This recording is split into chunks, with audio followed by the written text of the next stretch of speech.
É sempre um prazer para falar aqui, para testar já. E aí você fica à vontade.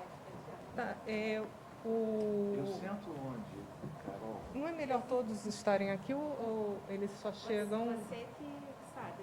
Tem gente que vai chamando um a um, tem gente que coloca todo mundo junto à mesa, aí como você achar que... Mas é tão autocrático assim. Vocês, então. Quem tá... Se colocam um a um, para todo mundo assistir. Tá ótimo, então. Vou seguir a sugestão. Obrigada.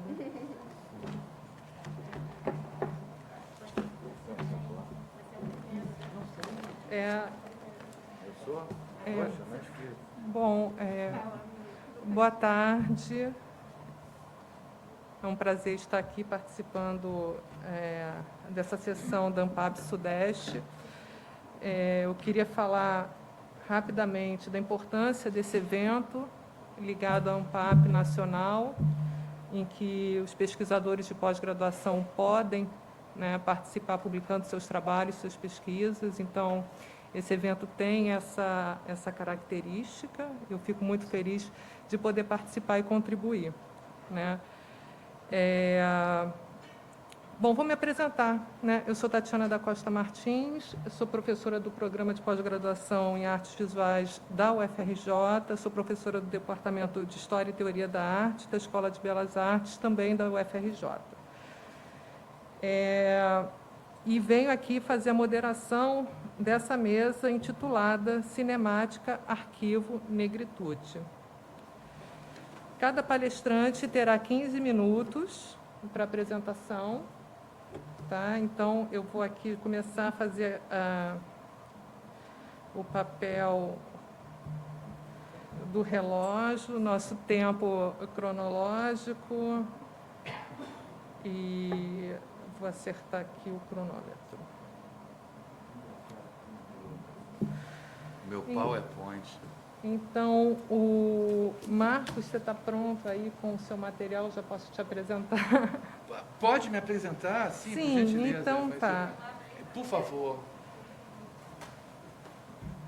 Marcos Bonisson vai fazer uma apresentação de 15 minutos, intitulada, mas antes eu preciso dizer que ele é artista, mestre em Ciência da Arte da UF e doutorando em Estudos Contemporâneos das Artes da UF também.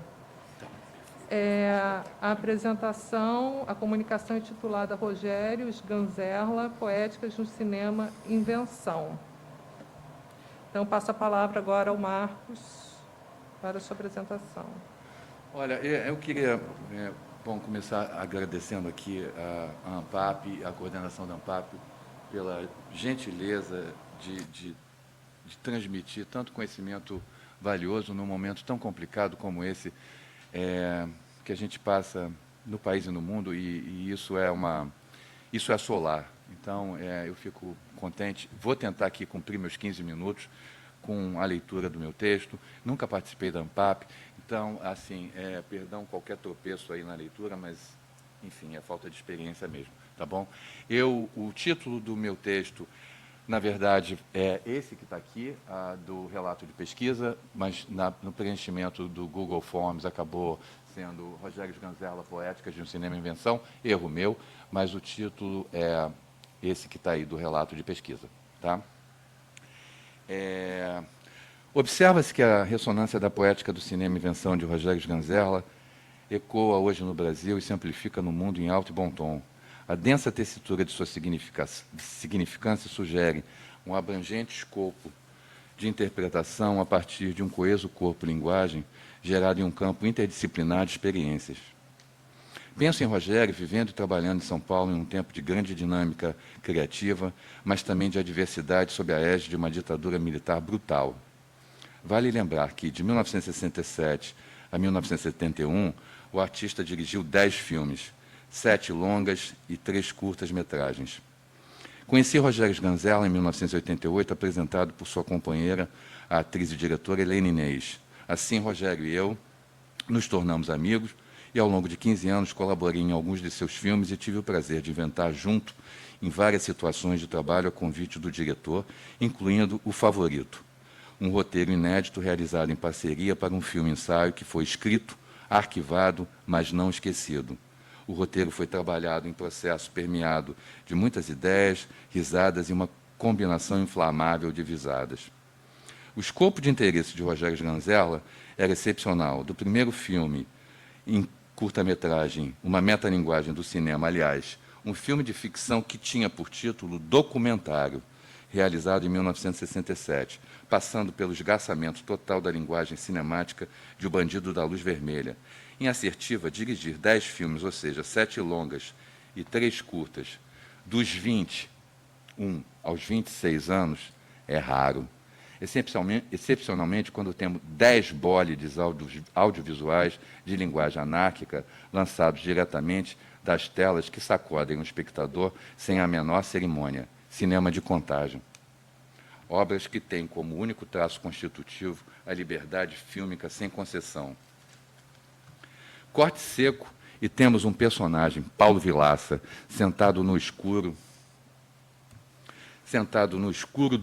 de uma poltrona de cinema, assistindo com binóculos uma tela a projetar imagens de um filme que não importa qual seja. Um passatempo. A onda é ir ao cinema e assistir filmes com binóculos. Ação de desvio, poieses em estado bruto, impossível de lapidar. Uma situação em 24 quadros por segundo que fala ao corpo, um corpo com cabeça de bandido da luz vermelha. Mudamos de enquadramento e temos Sônia Silk, Helena Inês, nome de guerra de uma prostituta em batalha constante pela sobrevivência. Uma mulher à deriva pelo bairro e pelo filme Copacabana Mon Amour, de 1970. Silk não tem nada de sedosa, é áspera como a areia quente da praia, linda, sexy e precária. Em uma cena convulsiva, berra: eu nunca vou envelhecer, eu nunca vou envelhecer. Para Sônia Silk, envelhecer não é uma opção. Sua vida de estranhamento é um retrato mal pintado que emula o bairro, cidade, estado, Copacabana.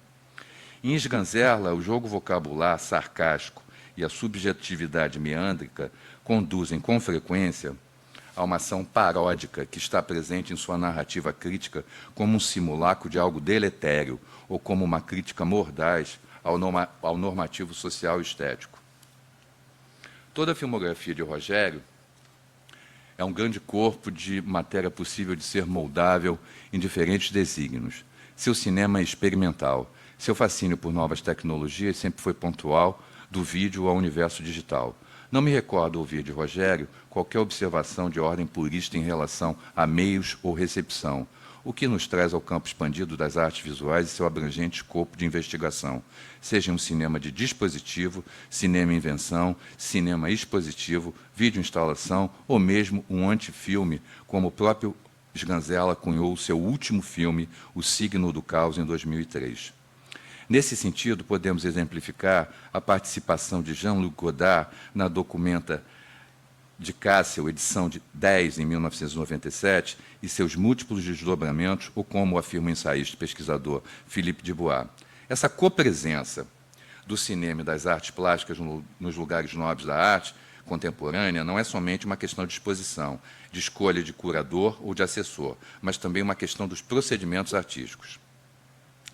Nota-se que o referente híbrido do trabalho fílmico de Rogério Sganzerla se manifesta em diferentes vertentes possíveis de análise crítica, ressaltando que a noção de corpo seja um desses elementos que sempre se manifesta como um aspecto arterial da verve sganzerliana.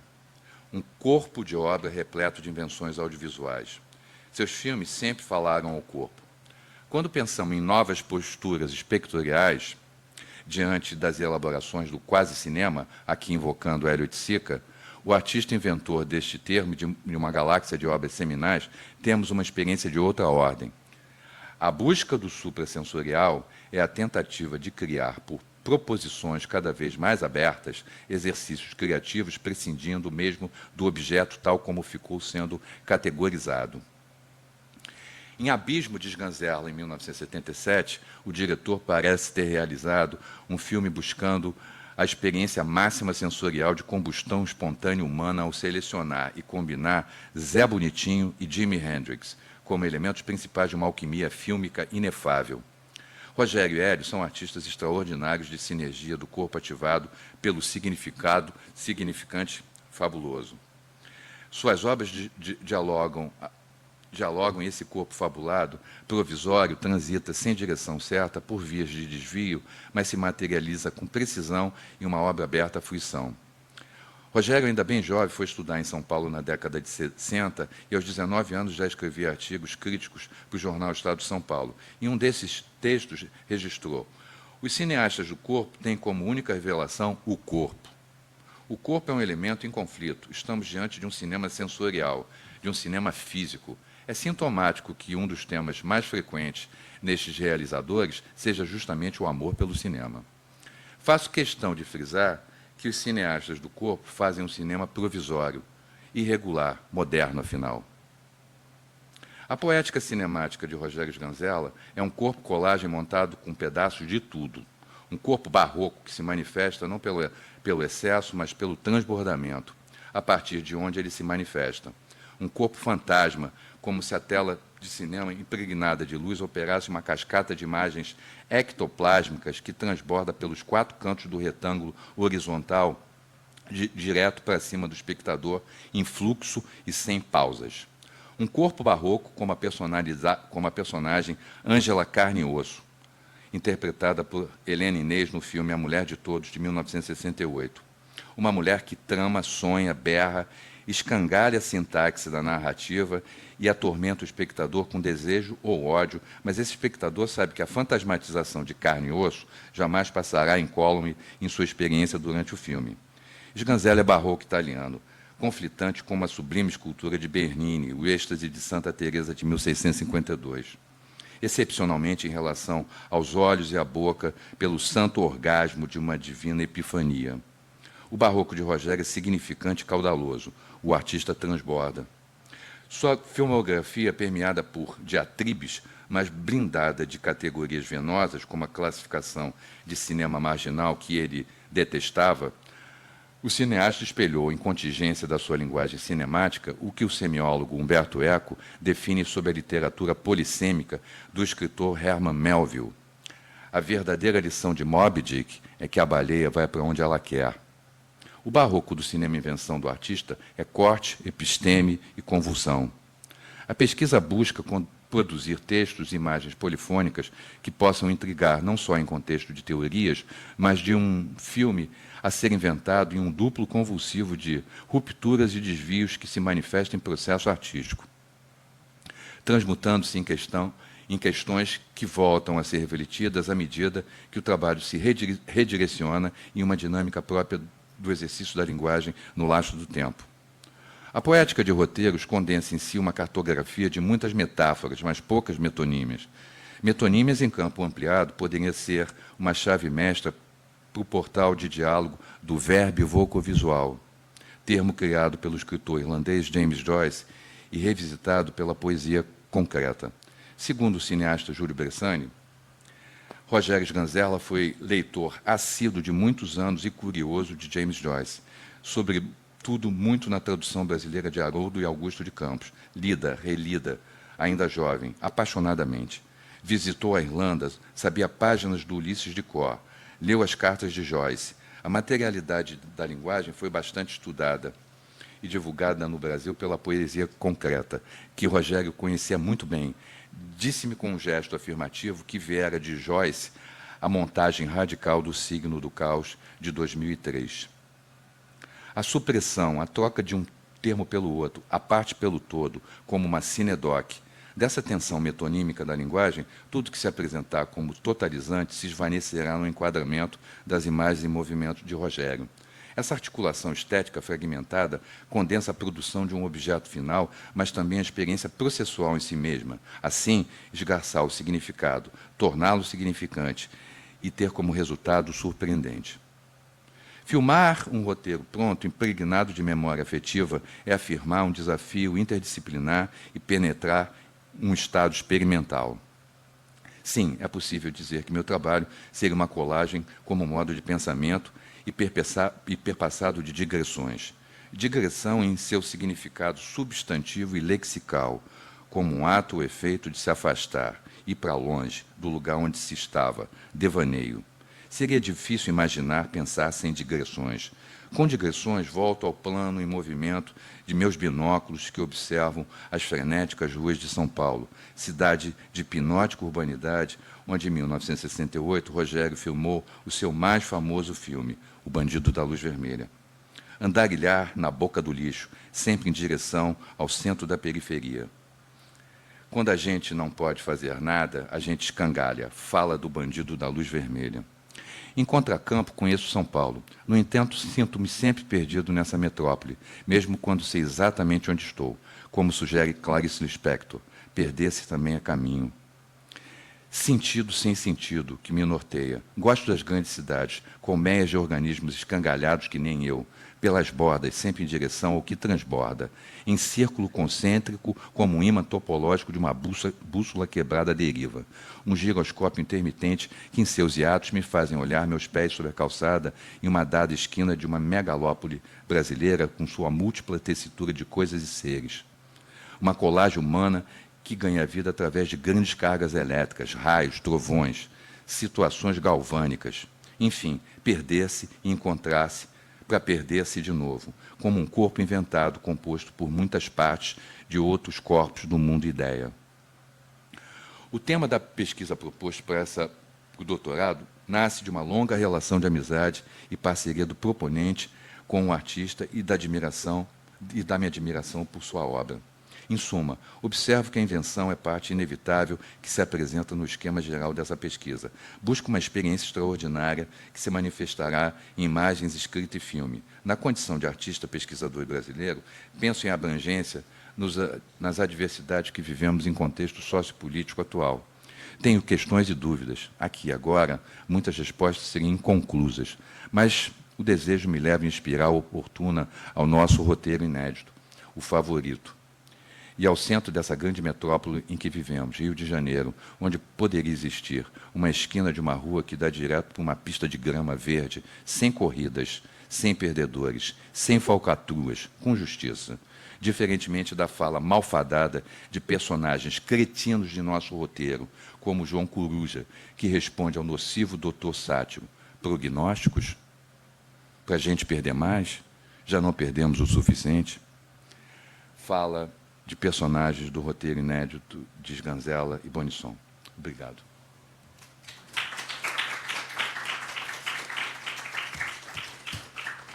Eu só queria rapidamente, desculpa, passar aqui. Bom, isso aí é o Rogério filmando o Signo do Caos no Chapéu Mangueira. Esse aqui é o cartaz do Signo do Caos, o último filme do Rogério, realizado em 2003. Isso aqui é uma página do roteiro inédito em parceria com o Rogério, que vai estar inserido dentro dessa pesquisa no doutorado. E aqui algumas referências usadas nesse relato de pesquisa. É isso. Obrigado.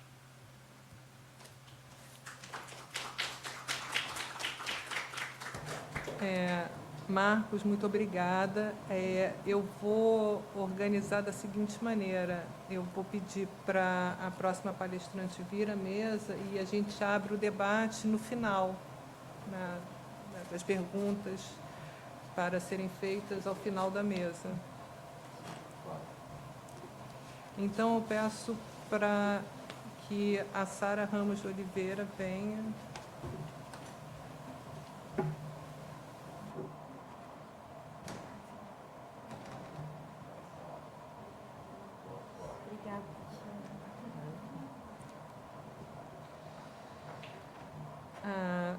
A Sara é graduada em Artes Visuais pela EBA, da Universidade Federal de Minas Gerais, mestre em Filosofia Estética e Filosofia da Arte pela Universidade Federal de Ouro Preto e doutoranda em Estudos Contemporâneos das Artes na Universidade Federal Fluminense. Ela vai apresentar uma comunicação intitulada Sobre o Arquivo e a Vida, ou A Vida Arquivo. Obrigada, Tatiana. É só um instantinho. Teve um probleminha de arquivo aqui. Estou falando de arquivo e os arquivos não ficaram muito felizes, talvez, com as críticas.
Aquele arquivo MP4 ali tá meio... sei lá, abre ele aí, vamos ver. Às vezes...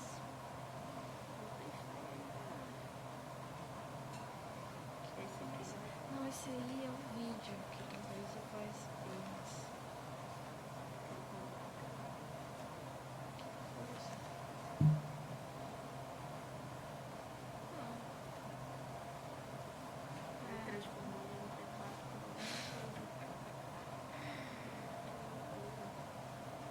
Vamos fazer o seguinte...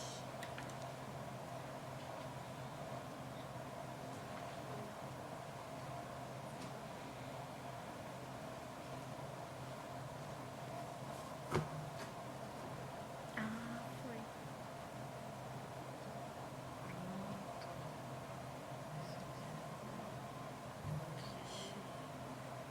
Pronto. Desculpa, gente. Agora pode cronometrar. Então, obrigada, primeiramente, à organização, ao Shannon, à Caroline, muito pacientes e generosos, e à ANPAP. Esse artigo, na verdade, ele surge a partir de derivas das leituras que eu venho fazendo da minha pesquisa, mas ele não é exatamente um relato de pesquisa, é mais uma proposta perpendicular, assim. E eu vou ir passando algumas imagens. Eu escolhi fazer uma coisa um pouco mais assim associativa dessas imagens que eu estou trabalhando, e aí vou elencar alguns trechos do artigo para eu ler. E peço desculpas que as fotos foram sem legenda, então, se alguém quiser anotar, quiser perguntar alguma coisa a mais sobre as imagens, é só levantar a mãozinha, ou então, no final, a gente também coloca essas referências um pouco mais evidentes, assim. Mas, então, eu vou começar falando de um texto, de uma obra científica, que é essa, La Invention de Morel, do Adolfo Bioy Casares, que é argentino, né? Essa obra foi uma obra que eu li no ano passado e que ela me atravessou muito, assim, muito mesmo. Eu fiquei muitas semanas pensando nela, e eu vou falar rapidamente assim sobre esse romance para quem não conhece, mas eu recomendo a leitura. Esse romance conta a história de um fugitivo, uma pessoa que foi condenada à morte, e ele vai se refugiar em uma ilha. Essa ilha, teoricamente, é deserta, e ele acreditava viver sozinho, nessa parte baixa, tem nesse mapinha, acho que aqui fica mais evidente, nessa parte baixa, que é o Marsh Ground, era onde ele vivia, e, inclusive, essa parte ela inundava. E aí tinha essa parte aqui de cima, que é o museu, a piscina e a capela, onde ele se observava de longe. E, vez ou outra, apareciam figuras que ele, né, a princípio, achava que eram alucinações, e aí ele ignorava, mas depois ele entendeu que realmente tinham pessoas que moravam lá.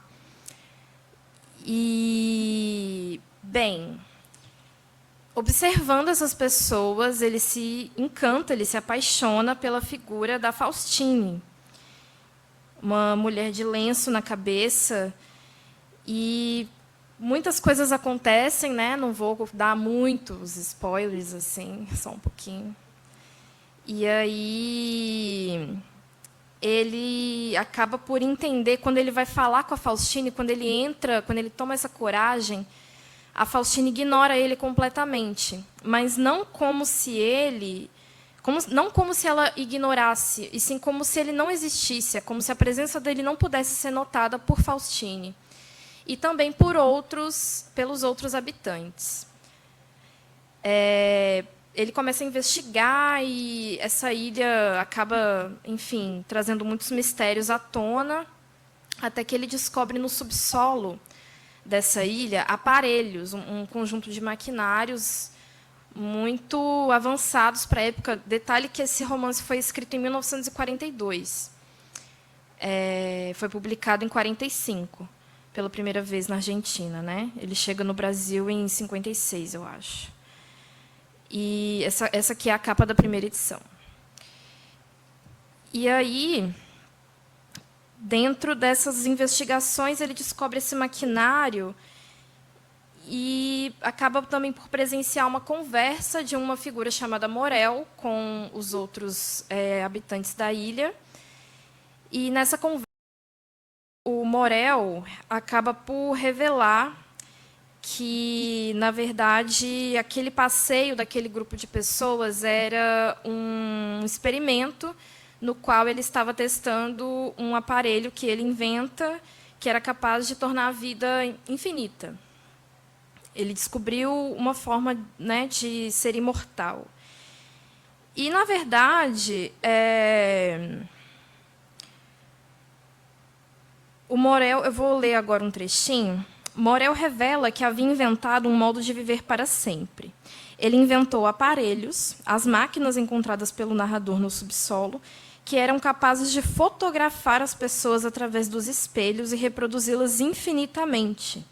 Isso inclui todos os aspectos materiais e físicos do momento, incluindo as paisagens, o sol, a lua, construções, tudo o que se pode imaginar.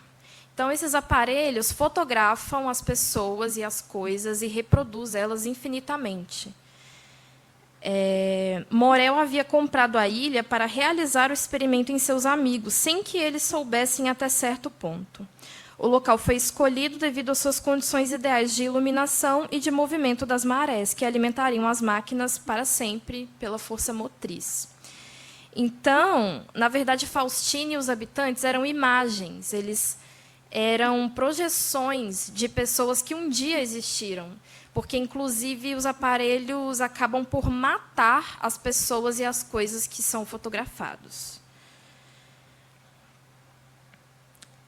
O narrador, consternado com essa descoberta, ele entende que o único modo de viver para sempre, então, ou de ter alguma relação com a Faustine, seria se tornando também uma imagem.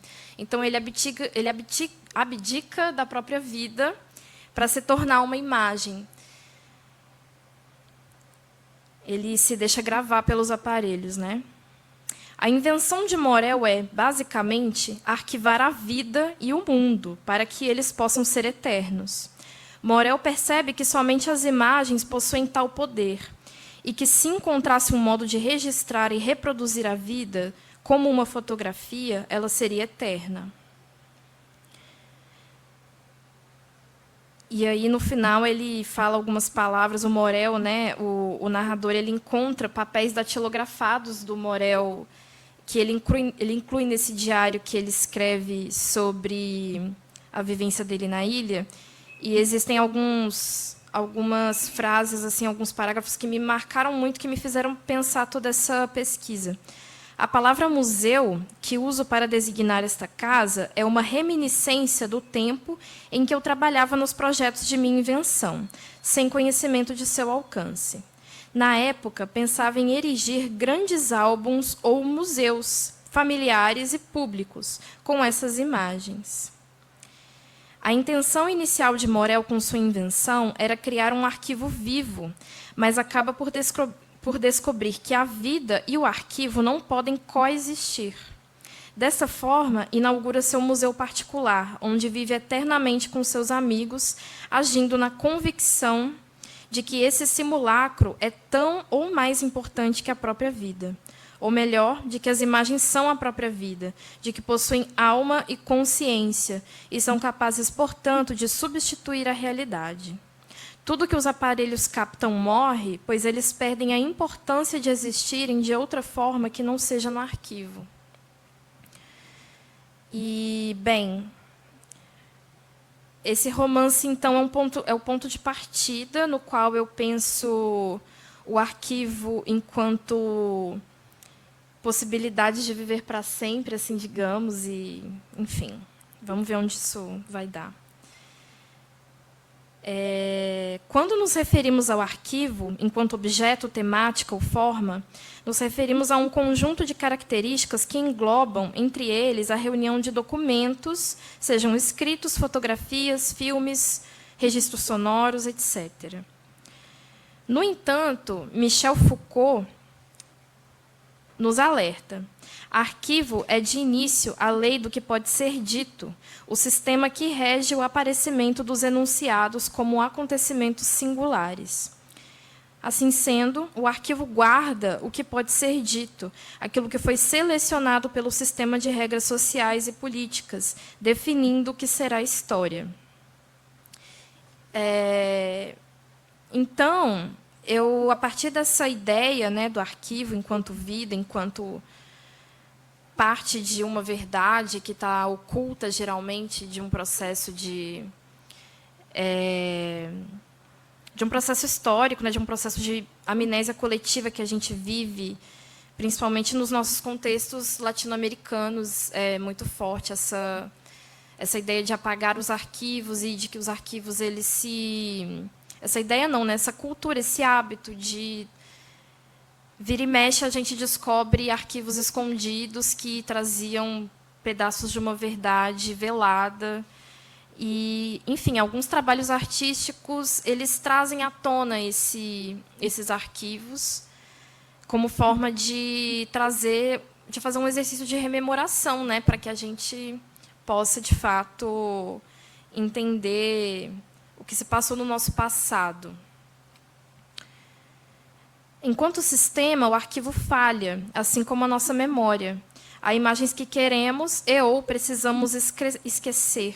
Há outras que gostaríamos de alterar, tal como o narrador da invenção de Morel altera o arquivo que ele encontra daquelas pessoas, ele edita aquele arquivo de modo que ele possa fazer parte dele. E, enfim, dessa forma, eu acredito também que a história e os agentes, né, os guardiões dos arquivos também podem alterá-los para que a gente perceba a realidade de forma diferente.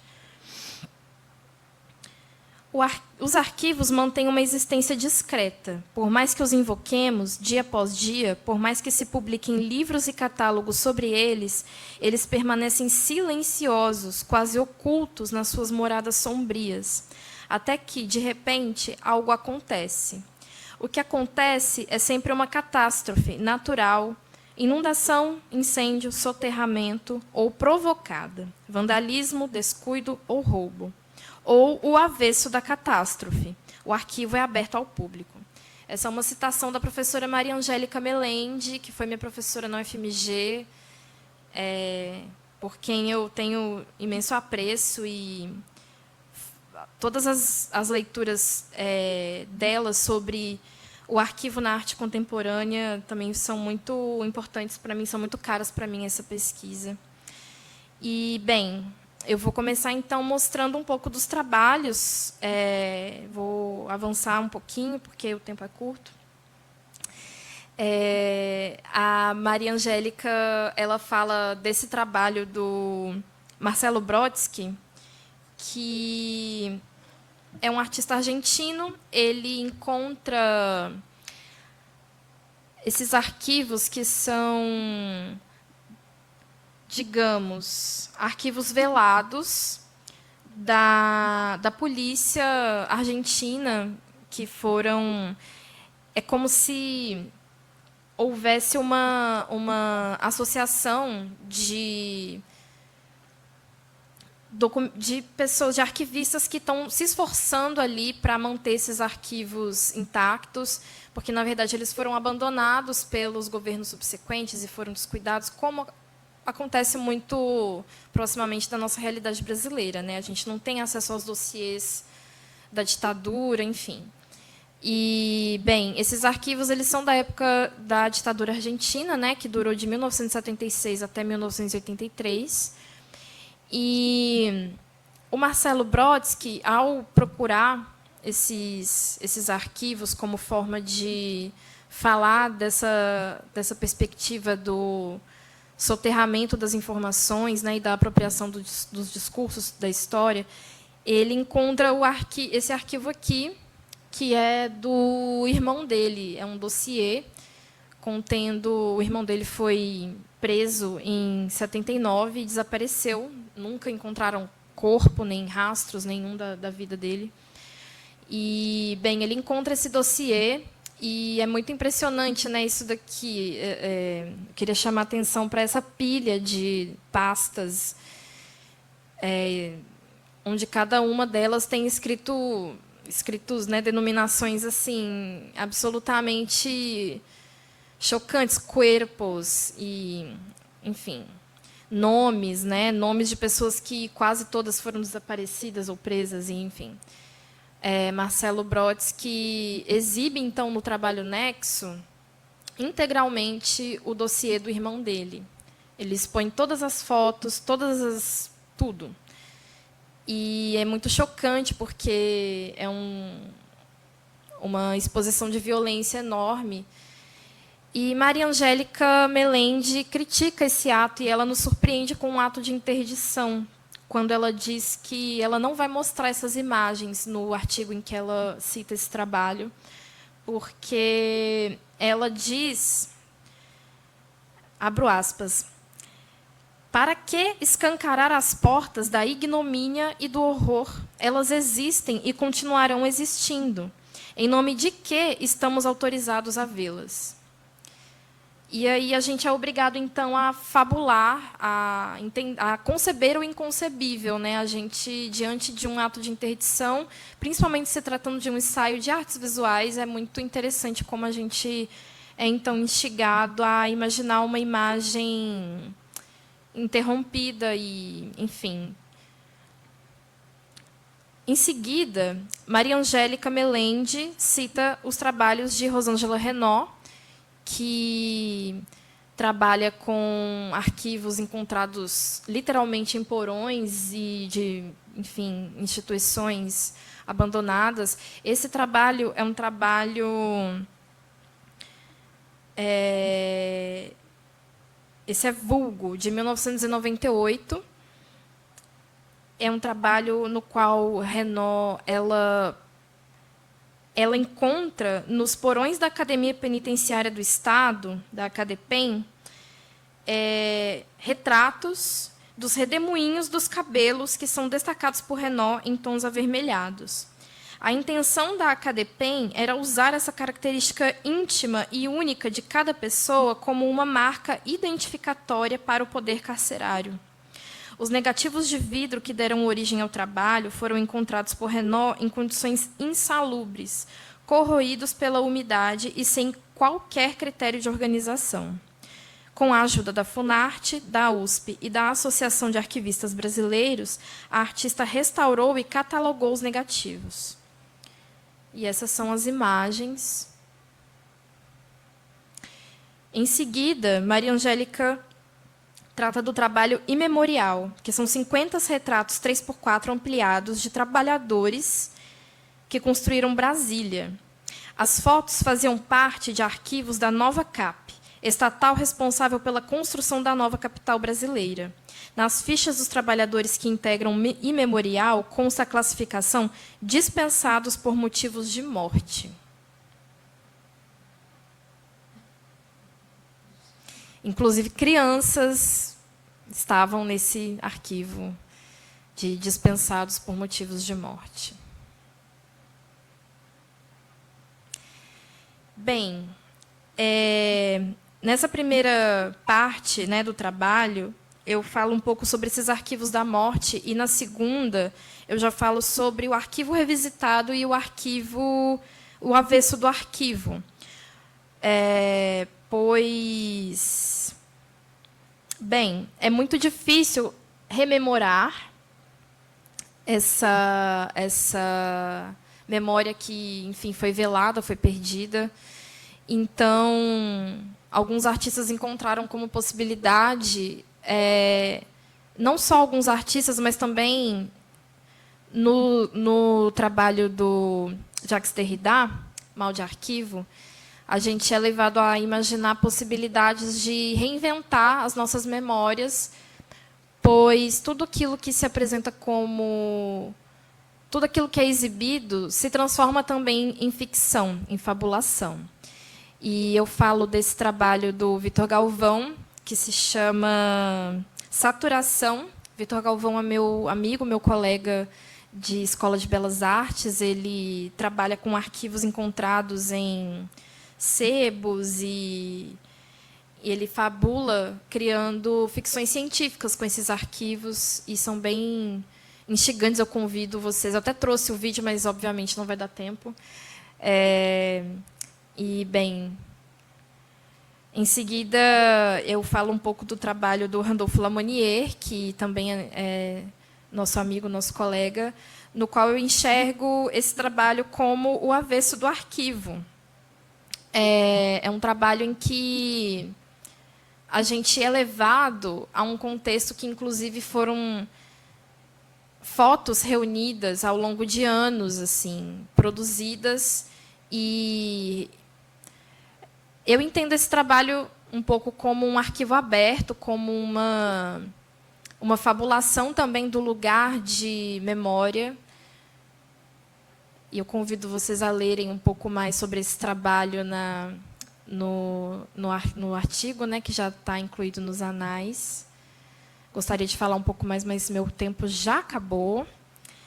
E, para concluir,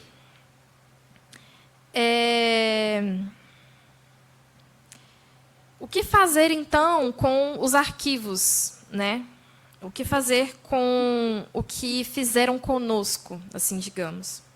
As imagens que encontramos nos álbuns de família não mostram as brigas, os silêncios, os gritos, os traumas, a forma como o tio morreu ou foi morto, as relações implícitas de poder, as trocas de papéis.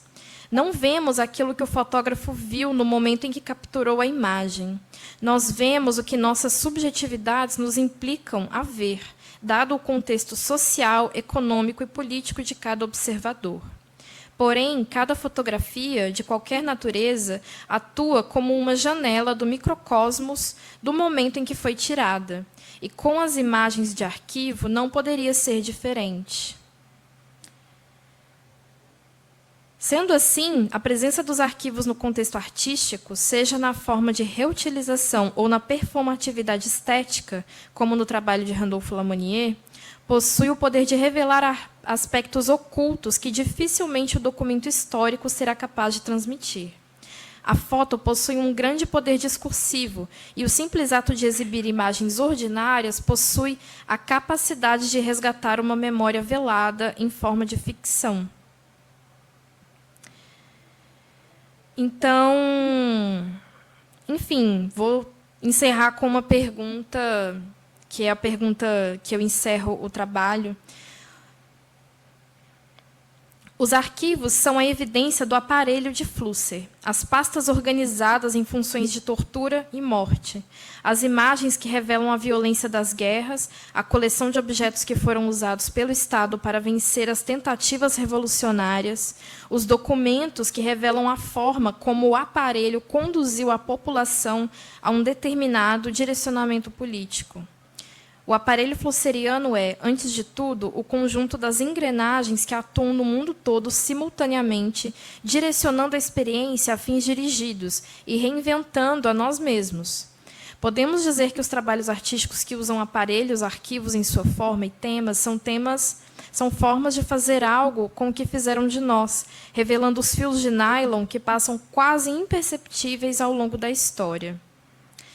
Mas, se a presença das imagens técnicas, da vigilância, da espetacularização, que se tornam cada vez mais parte indiscernível da vida, desde a modernidade, nos moldam o olhar para a experiência, resta a pergunta: o que poderíamos ver sem elas? E é isso. Obrigada. Desculpa.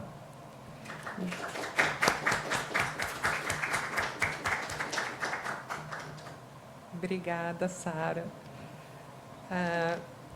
Eu convido agora à mesa Vitor de Souza Pereira Martins, que é doutorando do Programa de Pós-Graduação em Artes Visuais da EBA, da UFRJ, que vai nos apresentar a comunicação intitulada O Papel ou Preencher o Vazio.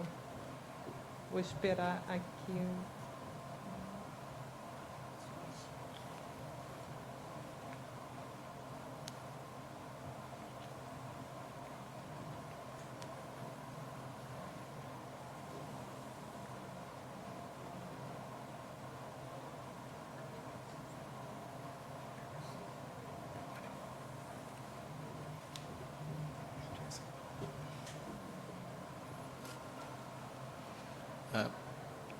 Boa tarde a todas, a todos. É um prazer para mim estar aqui, falando um pouco sobre o meu trabalho, a minha pesquisa, o meu pensamento. Eu sou fotógrafo, artista visual, professor, não necessariamente nessa ordem. E é sempre muito desafiante falar sobre uma pesquisa em andamento, falar sobre um doutorado, falar sobre uma tese que está em prosseguimento, porque não deixa de ser um recorte do recorte. Porque nesse nosso sistema bastante produtivista, ainda mais em estudantes que se pedem que produzam o tempo todo, que produzam anualmente, é sempre um pouco complicado apresentar vocês um pensamento que é amplo em 10 páginas. Né? Então, eu não sei como é que é a metodologia dos demais participantes, das pessoas que pesquisam, mas os meus artigos que eu acabo publicando em eventos, em revistas, em geral, são partes da minha tese. Né? Então, acaba sendo um pouquinho complicado, porque eu acabo citando algumas coisas que eu desenvolvo melhor em outras partes, que eu desenvolvo melhor no apanhado geral da pesquisa.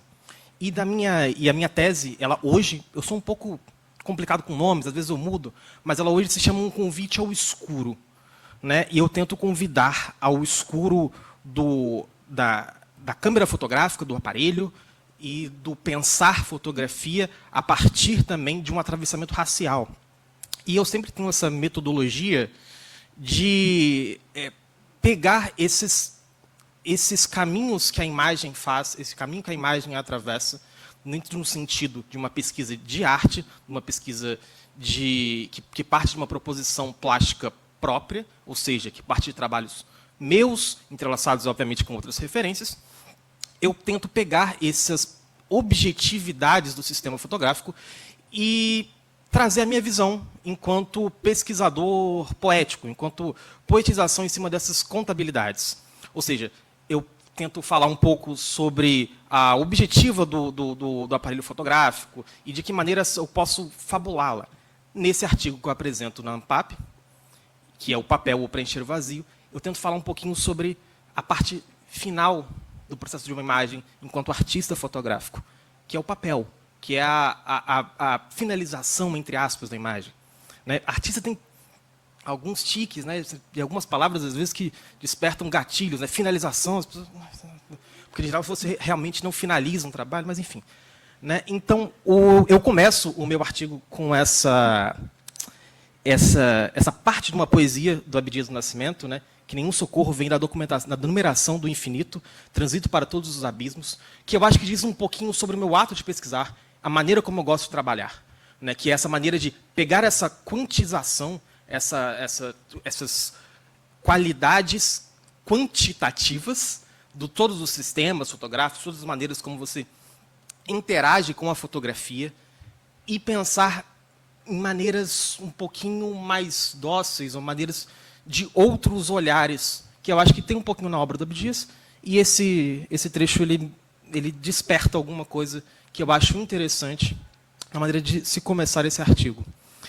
E dentro de todo esse pensamento, eu trago, logo no início do artigo, a imagem de Sankofa, né, dos símbolos adinkras, que são símbolos de um dialeto de uma parte da África, que cada símbolo representa tem um determinado significado. E o Sankofa é esse pássaro que ele volta a cabeça para a cauda. E por que eu acho interessante? Dentro da minha pesquisa maior, né, ao falar sobre convidar ao escuro e convidar ao aparelho fotográfico, há um sentido de retorno, há um sentido de volta. E esse retorno é um retorno que ele pretende abrir janelas, abrir possibilidades. Eu trago ao longo da minha pesquisa, nesse artigo eu acho que eu citei, mas muito rapidamente, o professor Edson Luiz, eu acho que ele é da Federal do Rio Grande do Sul, se eu não me engano. Ele dá aula lá na pós-graduação. E o Edson Luiz, ele é um cara que fala bastante sobre utopia. E ele traz um significado, para mim, de utopia, que eu utilizo dentro da minha pesquisa, que eu acho muito interessante, que não é uma utopia fadada ao fracasso, mas uma utopia que ela te leva a algum lugar, que ela abre janelas. E o Sankofa é muito interessante, porque a gente tem às vezes até um preconceito com alguns pensamentos da filosofia africana, que geralmente são pensamentos de retorno, pensamentos de retornar à história, pensamentos de ancestralidade. E quando você pensa na ancestralidade, você pensa sempre na volta ao passado. E o Sankofa ele propõe isso, ele propõe uma volta. Só que dentro da minha interpretação, o Sankofa ele propõe essa volta não fechando o círculo.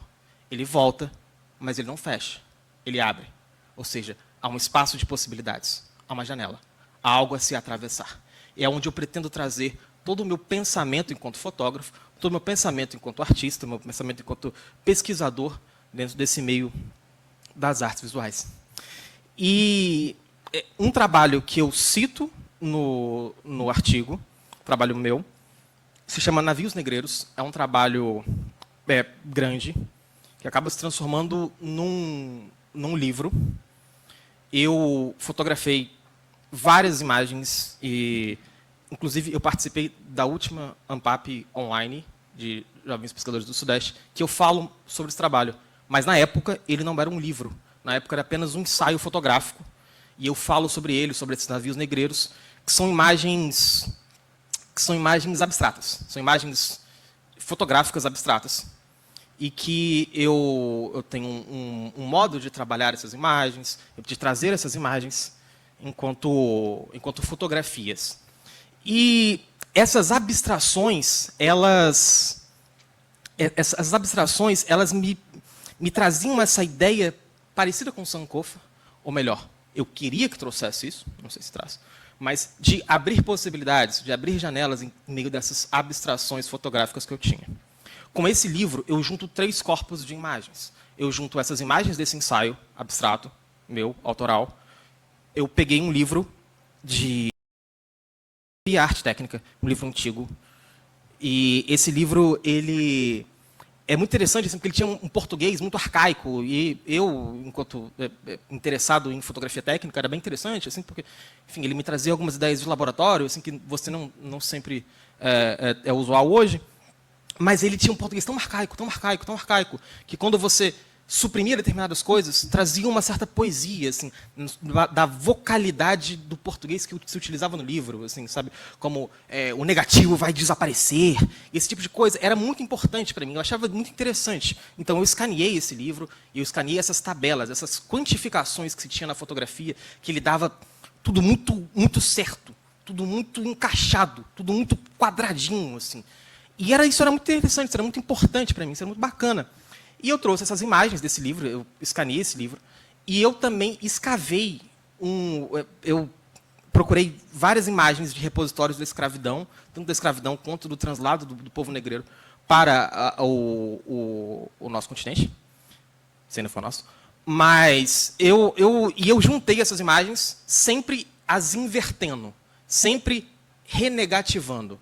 Né? Eu sempre escaneei meus negativos, e quando meu scanner dos meus negativos, ele vinha... ele sempre positivava a imagem. Né? Eu escaneava, e quando eu pegava, as imagens eram sempre positivadas. E quando eu fiquei nesse processo de fotografar essas imagens mais abstratas, e eu via os meus negativos, eu ia lá, pedia para revelar meus negativos, eu olhava e eu achava, interessante. Aí, quando eu escaneava em casa, eu via assim, não é tão interessante assim. Então, teve uma ideia estética, né? Um caminho estético de pensar, e se eu inverter novamente? Se eu ver aquele meu negativo que eu vi, que eu achei interessante, maior. Mas que trouxe essa ideia que também é parecida com o Sankofa, também, de retornar, de retorno, de volta. Essa ideia é uma ideia, enfim, presente no pensamento, presente na maneira de se pensar e na maneira de escrever esses textos também. E, em meio a esse trabalho, assim, que originou o livro trazia o toque, o livro trazia o papel, o livro trazia de que maneira eu posso trazer essas imagens. Mas meu pensamento e a minha ideia enquanto trabalhar com uma pesquisa de tal forma não é simplesmente oferecer um caminho de consulta, e eu acho que a universidade ela é consulta, né? Você faz algo para ser consultado, para ser lido, nem que seja só pela sua mãe depois, mas você vai precisar deixar isso para alguém ler. Né? Mas o que eu quero deixar para alguém ler não é simplesmente um caminho técnico, assim, e pensar no papel, olha, essa imagem reage de tal maneira nesse papel, que é algo que eu faço, que é algo que é presente dentro do meu pensamento enquanto artista, que é presente no meu pensamento enquanto fotógrafo. Assim. Eu sei de que maneira, olha, esse determinado papel ele é interessante para essa imagem. Eu trabalhei em um lugar de impressão fine art, eu entendo esses processos, eu trago esses processos para o meu pensamento, trago esses processos para a minha arte, para o meu pensar. Mas aí eu fui pensando nesse papel, assim, é papel, assim, e o livro ele me trouxe isso. Esse Navios Negreiros era um livro, enfim, artesanal que eu fiz em casa, é sempre muito complicado, porque enfim, tem que bater as páginas lá, é sempre um processo muito cansativo, assim, mas ele trouxe o toque, assim, a maleabilidade, algo que eu sempre falei que eu queria trazer para as minhas imagens, algo que as minhas imagens abstratas eu buscava o toque, eu buscava a ranhura, porque para trazer essa ideia de navios negreiros, que, enfim, se arremete a marcas, a rasgos, a coisas que são do passado, mas numa ideia de retorno, de Sankofa, o livro me trazia isso. O livro me trazia o toque. O livro me trazia essa maneira de sensibilidade, né, da imagem, que eu achava muito interessante. Mas não aqui de falar sobre papel, num artigo, enfim, que vai estar nos anais, de pensar esse papel como essa plataforma de preenchimento, como essa plataforma, como essa outra janela, como se a imagem não se interrompesse no momento do clique. Né? E não só numa ideia técnica de pós-produção de uma fotografia, pós-produção de um trabalho, enfim, mas numa ideia de como pensar esse papel como uma operação. O livro me trouxe isso. E, a partir do livro, eu pensei em outros trabalhos, outros processos que me traziam essa ideia maior da tese, de voltar ao escuro, tanto de uma maneira de trazer essas ranhuras do aparelho, quanto de falar sobre mim, sobre o meu processo, sobre quem eu sou enquanto artista, como pesquisador, artista negro. E eu desenvolvi um carimbo que ele tem os dizeres, né, de Souza, que é um dos meus nomes e travou aqui. Ah, tá, foi. Que é um dos enfim, né, faz parte do meu nome. Eu não sei dizer com precisão se o de Souza é porque eu era de Souza, da pessoa Souza, e minha família era, enfim, escravas da família Souza, mas talvez seja. Eu não vou dizer com precisão, porque quando você é negro, você não tem origem, né? Você não tem uma origem específica, ou melhor dizendo. Se você é branco, você fala, meus avós são italianos, eu sou de família não sei o quê. Eu não sei de que família eu sou. Eu sei de que família eu era pertencente a, talvez, fosse a família de Souza. E eu voltei ao meu lixo, enquanto fotógrafo, ao meu lixo fotográfico, né, que são imagens que eu fazia enquanto jovem estudante de fotografia em Brasília, que eu sou de Brasília. E Brasília você tem um pensamento fotográfico que é muito estreito, é muito quadrado, assim, né, é muito de preencher as linhas lá de Lúcio Costa e tal. Então você tem, ela uma imagem, é uma cidade muito voltada a uma fotografia padronizada, né? As imagens que você vê de Brasília são sempre imagens que buscam, né, essa geometrização da fotografia, que é uma ideia clássica da fotografia, que é uma ideia que vem de Bresson, sabe, Dosnu, esses fotógrafos, que são fotógrafos que nessa época me inspiravam, que são fotógrafos, em sua maioria, fotógrafos brancos, mas que me inspiravam. Então, eu peguei essas imagens antigas, algumas imagens em negativo, outras imagens eram imagens digitais, e eram imagens que eu... Está acabando o tempo? Ah, tá. Desculpa. Então, eram imagens que me faziam voltar a esse tempo, mas que eu nunca me reconhecia como tal, que eu nunca me reconhecia nessas imagens como minhas de fato. Então, eu fiz esse carimbo e eu carimbei todas essas imagens. Elas dialogam um pouco com essa ideia de abstração que sempre tem no trabalho, que sempre tem nos meus trabalhos, mas também ela traz essa carga de pensar o papel, de pensar essa importância do papel, do que o papel representa, do que o papel representa para uma pessoa negra, né, de cartas de alforria, de que maneira esse trabalho ele não é só sobre a tematização do negro. O que eu quero chegar, e eu acho que termino meu artigo assim, quero chegar, é de que maneira eu consigo pensar uma imagem, uma arte, um trabalho, um pensamento que não seja do negro enquanto lugar de fala, que é um conceito que eu odeio cada vez mais, assim, porque ele te obriga a ficar sempre preso quanto a isso, né? A universalização, ela é branca. Uma pessoa branca, ela pode chegar, sentar e falar sobre qualquer coisa. Posso chegar e falar sobre amor. O negro não fala sobre amor. O negro fala sobre negritude. E é esse espaço que nos concede. Então, é isso que eu tento pensar também, acho que é importante, sempre importante, como se fala pouco, é sempre importante também ter pesquisas e ter coisas que se falam sobre também. Mas de pensar essas abstrações, de pensar esses caminhos, não só numa tematização, não só numa imagem representacional do negro, mas também pensar numa fotografia, numa arte, a partir do olhar, a partir da vivência.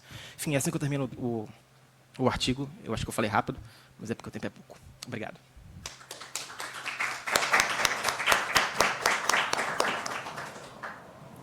Obrigada, Vitor. Eu peço que você permaneça à mesa e faço o convite para que retornem à mesa Marcos e Sara, para a gente iniciar o debate.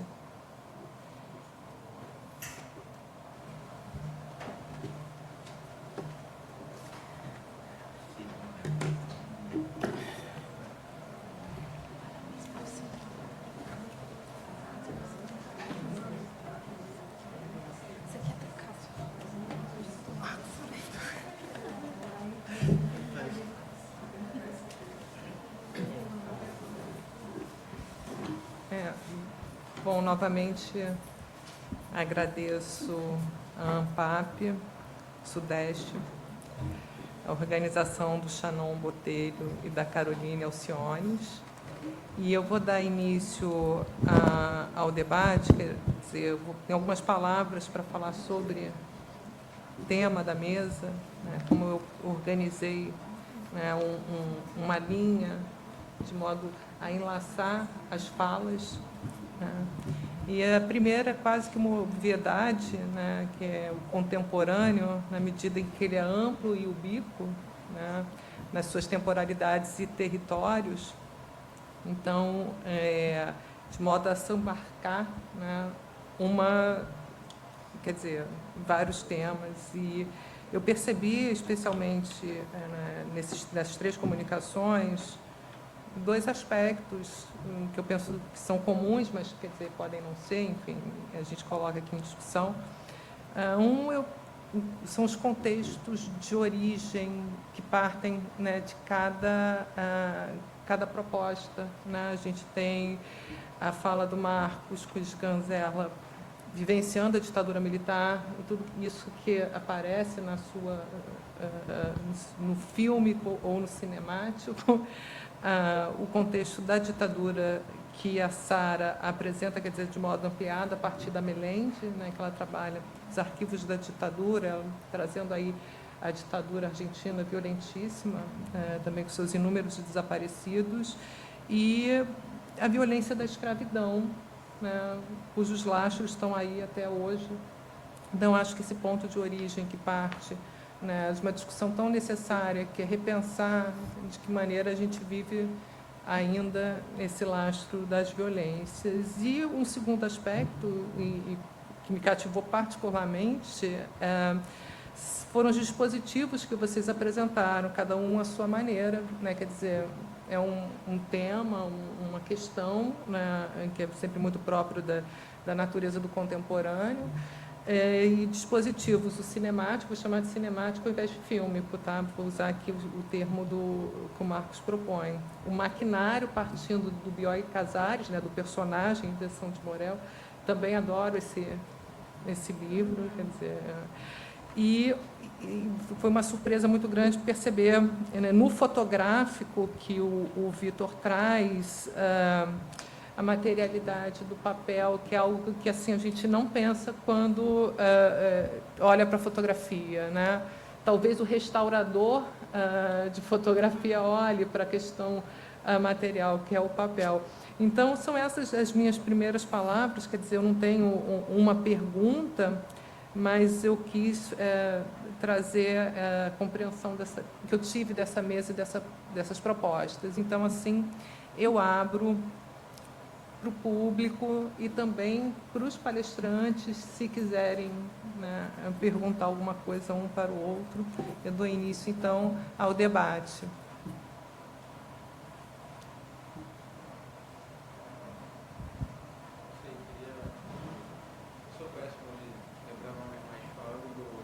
Você que falou por último, eu achei muito... Toda a apresentação do trabalho achei muito interessante, mas queria te perguntar, quando você fala daquela figura que volta ao passado, mas não se fecha, né?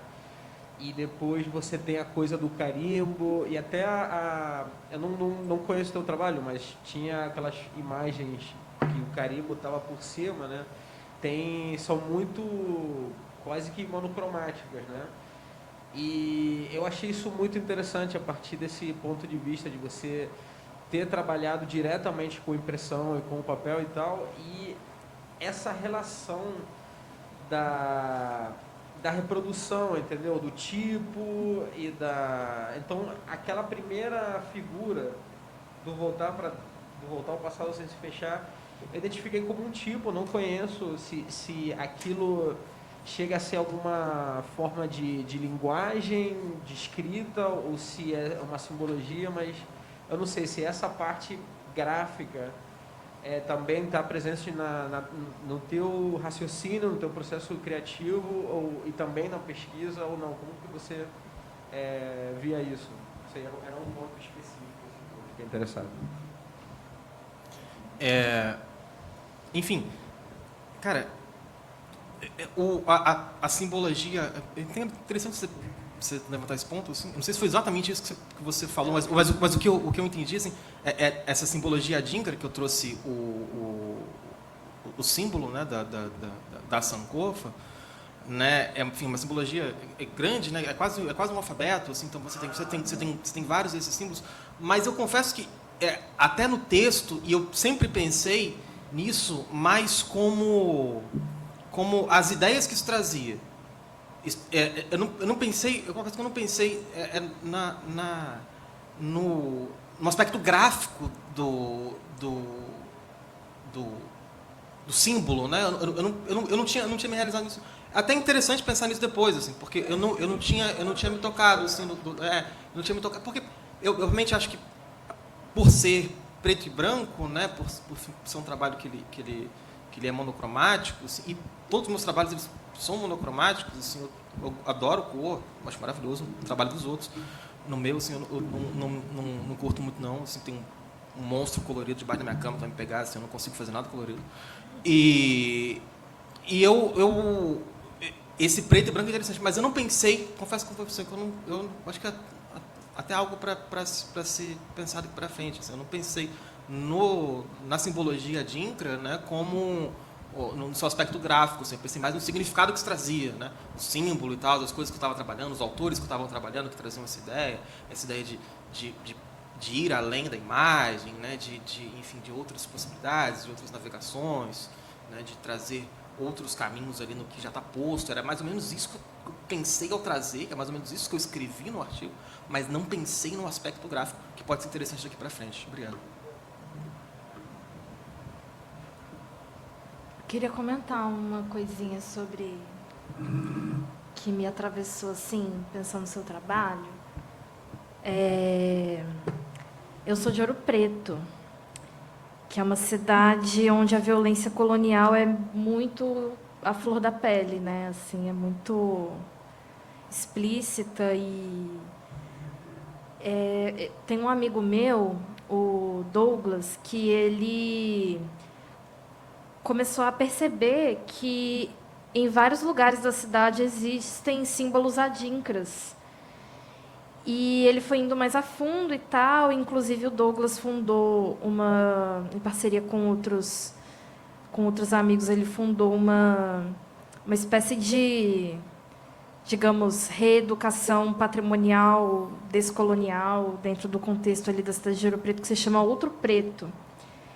E eles fizeram um levantamento de todos os símbolos adinkras que eles encontraram na cidade, de maneiras muito escondidas, assim, de maneiras muito sutis.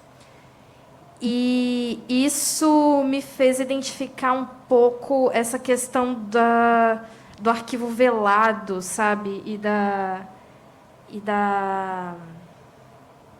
De como que uma riqueza conceitual tão grande como os adinkras são, que inclusive o Douglas me deu a honra de tatuar um adinkra nele, que ele queria,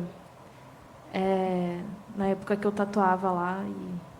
Enfim, muito doido assim, a descobrir uma outra, assim, porque aquilo falava tão alto dentro daquele contexto e da violência muito constante ali naquela cidade. Enfim, é só um comentário assim meio Não, desorganizado. É engraçado você falar isso, porque agora que eu me toquei também que a primeira vez que eu me dei conta da simbologia adinkra foi num local em Brasília. Brasília é uma cidade estranha, porque é o único local onde tem gente circulando é próximo à rodoviária do Plano Piloto, um lugar que circula ali entre Galeria e rodoviária do Plano Piloto. É um lugar que você consegue perceber pessoas circulando. Apesar de ser uma cidade populosa, né, o Distrito Federal é uma cidade bastante populosa, uma cidade com um espaço, né, é um lugar com muitos espaços, né, então você tem sempre uma distância uma da outra, que é muito diferente do Rio de Janeiro, que é tudo muito junto, todas as pessoas elas circulam o tempo todo, você tem movimento o tempo todo. E esse era o único lugar que tinha esses locais de circulação, esses locais de circulação de pessoas. E na época que eu morava lá, né, e eu, enfim, estudante de fotografia, e fiz grande parte dessas imagens, desse trabalho do Ferretti, foi nesse local, que era o local onde tinha um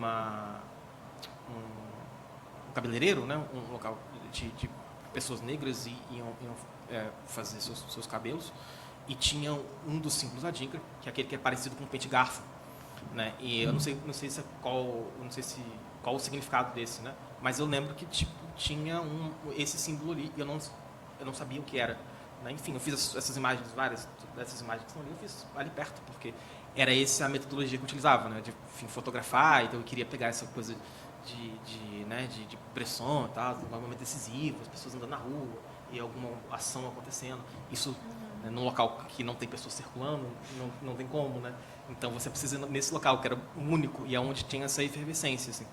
E, sim, interessante pensar nisso, assim, mas eu confesso que trazer a simbologia adinkra dentro da minha pesquisa foi mais para essa parte de entender o papel e de outras coisas que você acaba pesquisando e puxando. Confesso que no restante da minha tese eu trouxe pouco, por exemplo, não trouxe. Né? Então pode ser interessante também pensar nessas associações tanto gráficas quanto desses significados, assim. Mas enfim, só coisas para pensar, assim. Obrigado.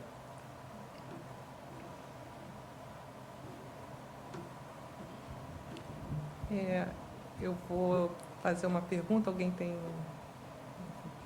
Eu vou fazer uma pergunta. Eu fiquei curiosa porque eu consegui, enfim, baixar os textos da Sara e do Vitor, mas eu não sei por que eu não baixei o texto do Marcos. Eu gosto sempre de dar uma lida antes, né? Aí eu vou perguntar para o Marcos, a partir da sua fala, me deu a entender que você faz uma pesquisa, em algum momento você faz uma relação entre as imagens, os filmes do Sganzerla e o Elliot Sick, especialmente, né? E você trouxe uma coisa do galvanizado, do quente, e eu me pergunto se você pensa em fazer, você já fez uma ponte com os bólides do Elliot Sica, que trazem esse um dínamo, né? Essa coisa quente, e é a minha pergunta para você. É uma boa pergunta. Eu fui o artista mais jovem a ser convidado pelo Hélio nos últimos 2 projetos de composição coletiva que ele fez enquanto vivo, que se chamou Os Acontecimentos Poéticos Urbanos. Um foi no Caju, e em dezembro de 79, chamou Clemania no Caju, que seriam 100 anos de Pouclé, e o outro foi no Morro da Mangueira, em janeiro de 1981. E o Hélio, muito infelizmente, faleceu em março de 1981. Mas no Caju, o Hélio fez o contrabólide. O Hélio já não estava mais fazendo bólide, já estava fazendo contrabólide. O bólide nasce em 1963. Então, isso é uma série de trabalhos do Hélio que não tem nada a ver com a ideia de bólide como nós o entendemos, assim. Ou seja, uma bala, um meteorito, algo muito quente, um meteoro. Um bólide do Hélio é uma outra designação, quer dizer, uma designação oiticiana, né? E nesse trabalho, em 79, ele faz o contrabólide. Tentando responder a tua pergunta, sim, eu acredito que Hélio Oiticica e Rogério Sganzerla são artistas inventores e confluentes e muito presentes. Eu conheci os dois, tanto o Hélio como o Rogério. O Hélio conheci pouco, logo depois que ele chegou de Nova York, depois de viver 8 anos lá, mas o Rogério eu convivi por 15 anos. E no meu mestrado eu queria pesquisei o tempo que o Hélio viveu em Nova York. 7 anos, parte desse tempo com uma bolsa Guggenheim, e depois fazendo as coisas que o Hélio sempre fez, as traquinagens dele, produzindo absolutamente de modo incrível. Mas assim, nesse momento, muita bobagem estava sendo dita sobre quase cinema e tudo mais, e eu achei que valia uma pesquisa. Eu já tinha feito 2 filmes sobre o tempo do Hélio em Nova York, e um deles tinha estado na Bienal de São Paulo, em 2006, na Bienal Como Viver Junto, da Lisete Lanhado. E eu fiz o meu mestrado exatamente pensando esse período oiticiano em Nova York. Quando o mestrado acabou, a UF, infelizmente, não conseguiu o doutorado. Eu acho que eu teria emendado, e essa pesquisa do Rogério Sganzerla já estava ali, já estava no gatilho, né? Mas foi um momento que não aconteceu. A UF não conseguiu esse curso de doutorado em 2013 e eu passei 10 anos longe da universidade, voltei em 2020 com essa pesquisa do Rogério. Penso que são dois artistas, sim, confluentes no campo da invenção, no campo da linguagem, no campo de muitas coisas absolutamente atuais. Quando você fala de ditadura militar, todos os dois saíram desse país por conta da ditadura militar. Tanto Hélio foi para Nova York, lá ficou 7 anos, como o Rogério se mandou com ele Inês, e foi para a África, para o Marrocos, foi para viver, porque a barra estava pesada e seriam inevitavelmente presos. Então, no momento, inclusive, eu estou fazendo, interessante perguntar isso, coisa, um transmimento de pensação.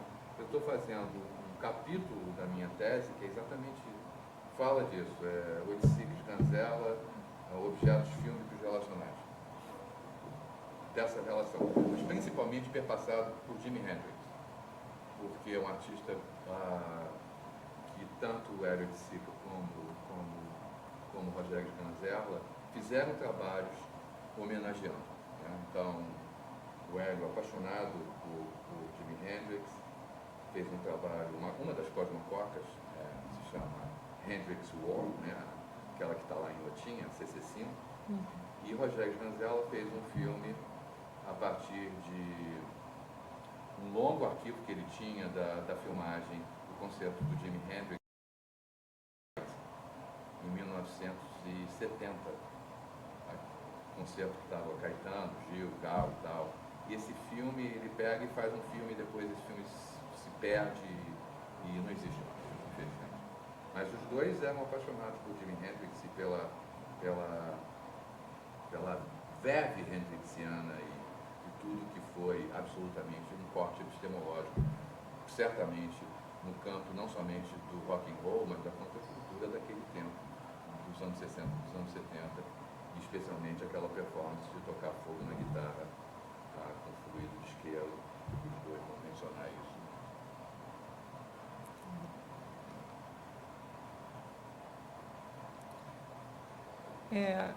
Eu tenho também, se ninguém ainda quiser perguntar, eu tenho fazer uma provocação a Sara.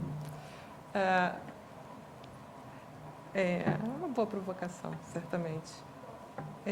Você cita, e sem dúvida alguma, Maria Angélica Melende é uma referência, né, para que a gente olhe os arquivos, né, essa relação arquivo-arte e da maneira como ela faz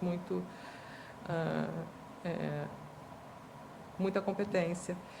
E na sua fala você destaca uma problematização, quer dizer, como ela coloca essa obra do Brodsky, né, que recorre aos seus arquivos pessoais, quer dizer, ele tem o desejo de apresentar uma história familiar, né, certamente uma história familiar que entrecruzada, né, com o problema da ditadura da Argentina, violentíssima, como toda ditadura.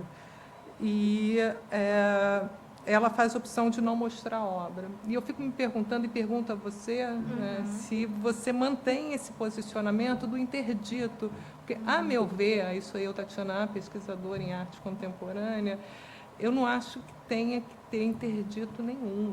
Né? Assim, eu acho que, me parece que o interdito não seria o lugar do interdito, né? Num ensaio, num escrito de uma ensaísta, fala, eu não vou mostrar essa imagem. Né? E eu me pergunto qual é o seu posicionamento em relação a isso, porque é uma opção dela, mas e a sua? Eu adorei a pergunta. Eu fiquei pensando muito sobre isso quando eu estava escrevendo o trabalho, assim, porque esse assunto da interdição me fascina muito, assim. Inclusive, era o assunto que eu comecei a me interessar no mestrado. Foi assim, acabou que no final das contas eu acabei entregando outra pesquisa, mas a intenção inicial era trabalhar com um pouco da interdição na literatura do pós-guerra na Alemanha. E porque é uma literatura muito do interdito, né? Assim, a impossibilidade diante da violência, a impossibilidade da representação diante da violência, né? Esse tema me interessa muitíssimo. E o meu posicionamento é de... Eu também não acho que é o lugar da interdição ali. Eu acho que, para mim, está muito mais relacionado ao como. Como essas imagens vão ser mostradas. Porque o que me chamou a atenção na fala da Melende é que ela... Porque ela elogia muito o trabalho da Rosângela Renaud, que não é um trabalho de interdição em momento algum. Ela realmente escancara, ela abre a caixa de Pandora, né? Mas ela é como, né? Ela abre essa caixa de Pandora de maneira a não devassar a memória daquelas pessoas. Que até uma coisa que eu escrevi no artigo é que as imagens, elas gritam muito mais do que palavras. E eu entendi, assim, do texto da Melende, falando um pouco sobre isso, que ela estava chamando atenção para o cuidado, para o respeito, à morte, à perversidade, à violência do Estado e tudo isso que, né, que a gente vive até hoje, assim. Mas eu não acho que é o lugar da interdição mesmo, acho que está mais no lugar do como, porque eu não posso... Eu não me sinto no direito de... Eu, enquanto artista também, enquanto uma pessoa que trabalha com arquivo, inclusive, eu penso muito sobre como, porque eu estou lidando com memórias, eu estou lidando com pessoas que, mesmo que não tenham nomes, inclusive o meu trabalho de doutorado é em cima de um arquivo anônimo que eu encontrei, assim, com 500 fotografias 3x4 de pessoas totalmente desconhecidas, mas aquelas pessoas, eu preciso ter um certo cuidado com elas, assim, eu quero mostrar, eu quero abrir, eu quero fabular em cima desses rostos, né, mas com todo respeito, assim, com todo cuidado, porque enfim, aquelas pessoas, elas são também mães, irmãos, e, enfim, e assim como... É claro que no caso do Marcelo Brodsky, ele está lidando com o irmão dele, né? E, assim, eu acho que tem uma coisa muito psicanalítica aí também na questão do que toca a pessoa que vê. O que toca e como toca a pessoa que enxerga essas imagens, né? Porque a Maria Angélica, ela saiu da Argentina por conta da violência da ditadura, né? Ela veio e acabou vindo para cá para uma outra ditadura, né? Enfim. E eu não sei também se eu me sentiria confortável de ver imagens que remetessem diretamente a uma violência vivida pela minha família ou, né, assim, por pessoas que... Mas aí eu acho que é a forma como cada um, porque acho que o Brodsky, ele pode ter encontrado nisso uma forma de honrar a memória do irmão dele. Mas realmente, assim, eu achei muito chocante a Melende interditar, assim. Eu achei radical, assim, uma coisa radical num sentido não de forma alguma negativo. Mas, né? É o que é, assim, Obrigada, Sara.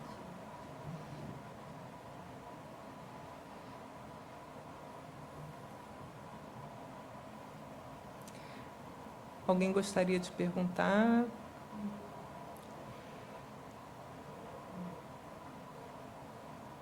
Eu só queria, então, para fazer um comentário em cima da fala do Vitor, mas não necessariamente do artigo, acho que você se coloca muito bem, mas o propósito das comunicações no momento que você está escrevendo uma tese. E eu acho, assim, particularmente muito rico essa devolução a cada ano de algo que vai mudar, né, da impermanência do processo da tese, né? Tem uma hora que tem que resolver e tem que concluir, não tem jeito. Mas eu achei interessante, porque eu fiquei na dúvida se você estava a favor ou contra essa modalidade de comunicação, e só queria falar do meu ponto de vista, que eu acho muito rico. Quisera eu que, na época do meu doutorado, tivesse a possibilidade de me escutar no processo da escrita da minha tese, não da publicação do resultado final, né, mas, inclusive, da devolução das perguntas que chegam. Aí é só um comentário a respeito desse processo que acompanha a escrita da tese, né, que são esses eventos de pós-graduação, que certamente, na minha época, existiam.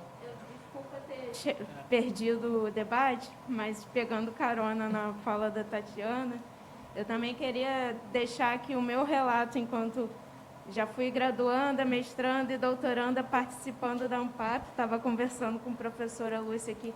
Minha primeira participação na ANPAP foi como graduanda, que tinha sessão de iniciação científica, e que a minha pesquisa de mestrado mudou completamente a direção a partir de uma escuta na ANPAP.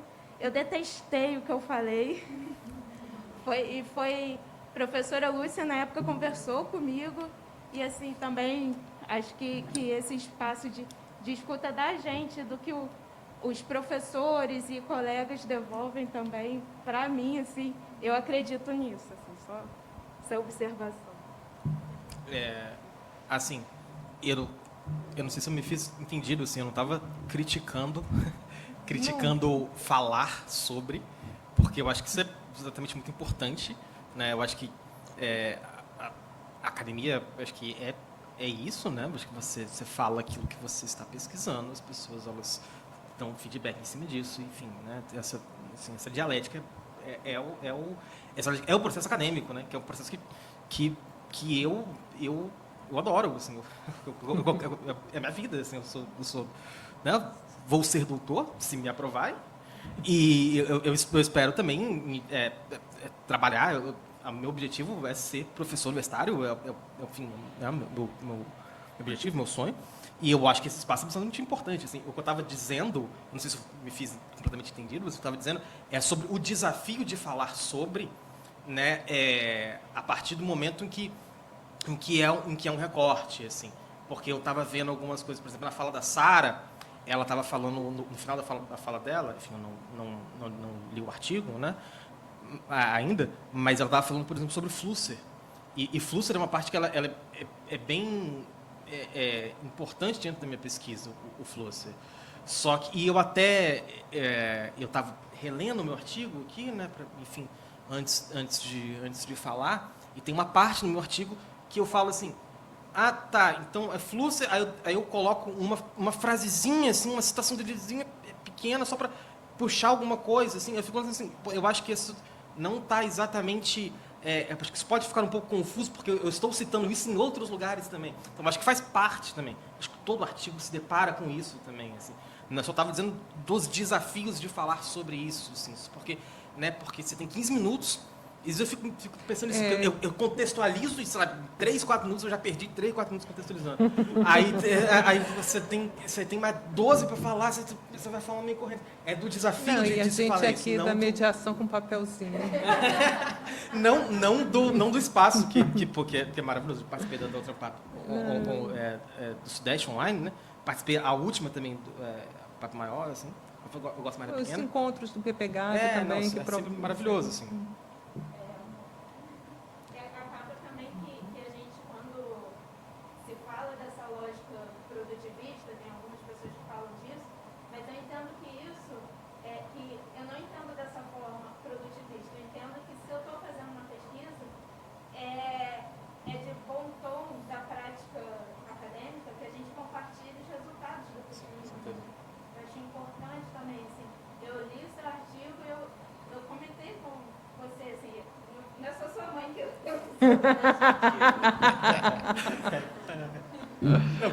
Que bom, né? Não, esse aqui eu também trouxe material para acompanhar o debate direitinho. Bom, gente... Eu tenho uma observação, eu acho que diz respeito eu acho que diz respeito tanto a Sara como o Vitor, assim, eu tenho um arquivo de fotos desde a época que eu entrei na Escola de Artes Visuais, em 1977, quando Rubens Gershman era o diretor da Escola de Artes Visuais. Por, sei lá, talvez quase, muito mais do que 40 anos, eu acumulei um arquivo de negativos, de diapositivos, de negativos em todos os formatos.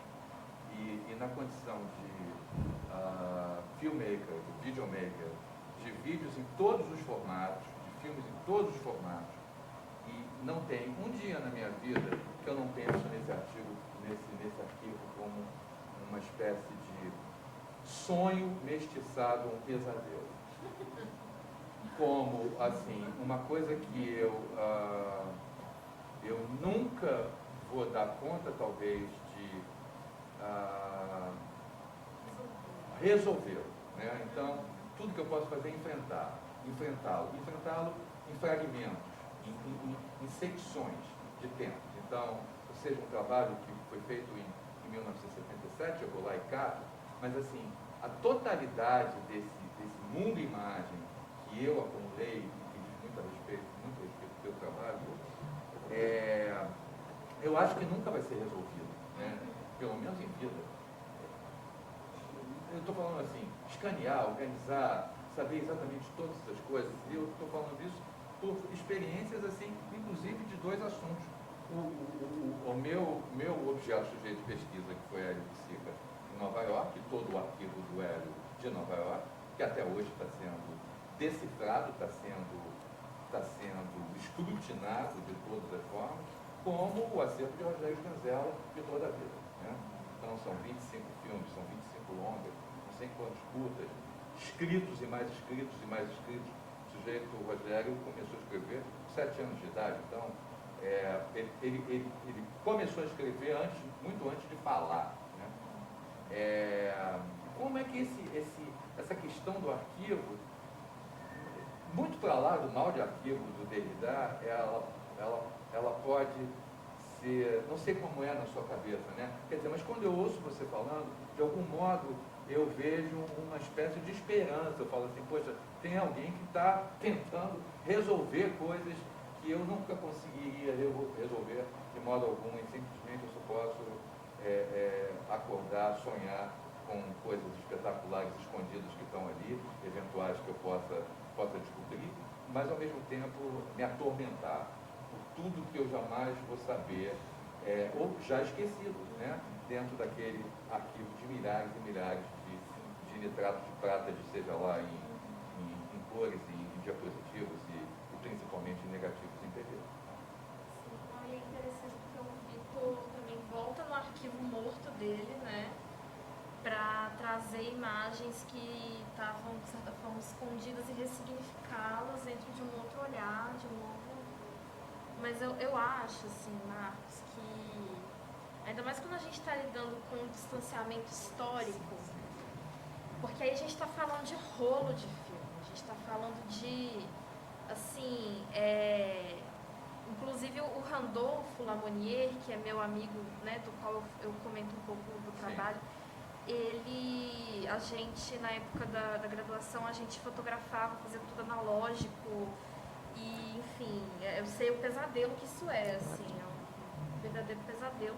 E o digital também. O digital também. Nossa, E assim, e é uma coisa que se você não começa lá atrás, a partir do primeiro dia, assim, você pega o primeiro filme ou a primeira vez que você sabe fotografar, se a partir dali você não começa já a organizar, acabou, assim, é ladeira abaixo, vira uma bola de neve, né? O Randolph, ele tinha sacos de lixo, tá? Com todos os rolos de filme embolados lá dentro, assim, era uma loucura. Até que um dia o Vitor fez o trabalho de catalogar e organizar isso. Mas eu não acho que é uma coisa que se resolve, sabe, Marcos? Sim, eu também acho que não. Assim, porque realmente é aquilo que a Melende fala. Até que um dia algo acontece, o arquivo está lá, silencioso, até que um dia algo acontece, né? Ou ele é exposto, ou ele é queimado, enfim. E aí, ou ele é aberto ao público. E existem muitas maneiras, assim, a forma como... Que é isso um pouco também que eu trago na pesquisa, assim, de que a forma como a gente lida com os enunciados, a forma como a gente observa o que deve ser feito com os registros, com os documentos, com os arquivos, vai direcionar os arquivos para o esquecimento ou não. Assim, eu acho que, né, pode ser que chegue um dia, tomara que chegue um dia, em que, enfim,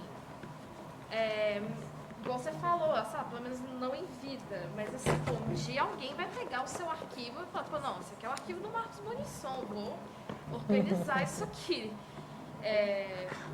Enfim, eu acho que você também não cabe a você. Geralmente a gente tem horror também de lidar com os nossos.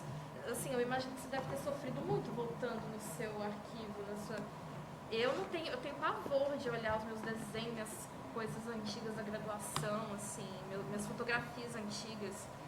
Inclusive, eu perdi meu arquivo fotográfico, tudo que eu fiz na graduação, eu perdi na Escola de Belas Artes, assim, ficou lá, esquecido. Quase proposital, né? Quase proposital. Acho que algum bolsista que for lá mexer no laboratório vai ficar feliz de achar, assim. Mas olha só, eu vou pegar uma coisa que você falou, que eu achei muito bonita, que é o poético, a parte poética, e isso cada vez mais me interessa, porque talvez esse poético, ou a poiesis, né, que perpassa todos os suportes, estou falando só o visual, estou falando verbal, musical, enfim, seja lá o lexical, o espacial, o dessa galáxia e da outra também, e de todas, né? Então, essa para mim aí talvez seja a questão mais fundamental do meu trabalho no momento. Então, retomando os acontecimentos poéticos urbanos do Hélio, que eu participei em 1979 e 1980, tem uma coisa que a Carolina estava falando, acabou de falar ali, que eu achei muito bacana.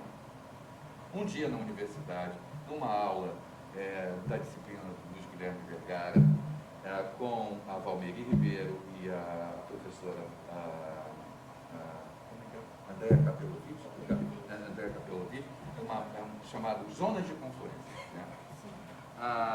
Foi sugerido um livro, que é uma organização da Valmeri, com o Victor Brioni. E havia vários textos, porque, enfim, é uma compilação, os dois se organizaram e fizeram um livro, me esqueci o nome, mas havia um capítulo específico nesse livro que me interessou muito, chamado Caminhos do Anarquivo. Quando eu vi essa palavra, o anarquivo, eu falei, poxa, mas isso é incrível, porque me lembro do avô do Hélio, um anarquista fundante do anarquismo no Brasil. Poxa, o meu anarquismo de alma,